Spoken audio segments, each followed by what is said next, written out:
कर्नाटक के auto taxi drivers रियासती हुकूमत की 5,000 रुपए की इमदाद के अभी भी मुंतज़िर हैं। रियासती हुकूमत की जानिब से ऐलान के 1 माह मुकम्मल हो जाने के बावजूद इसमें अभी तक कोई पेशरफ्त नहीं हुई है।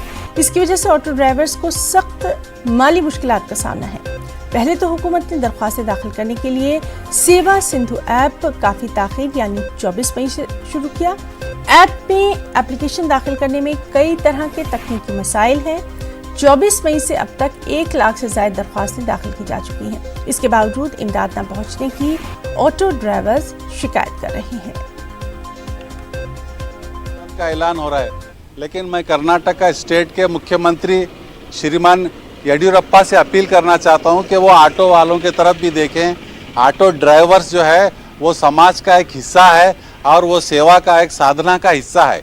ऑटो ड्राइवर आपके बच्चे को स्कूल पहुंचाने का एक ज़रिया है, आपके बीमार को हॉस्पिटल पहुंचाने का एक ज़रिया है, आपके हर अच्छे बुरे टाइम में काम आने का ज़रिया वो ऑटो रिक्शा है।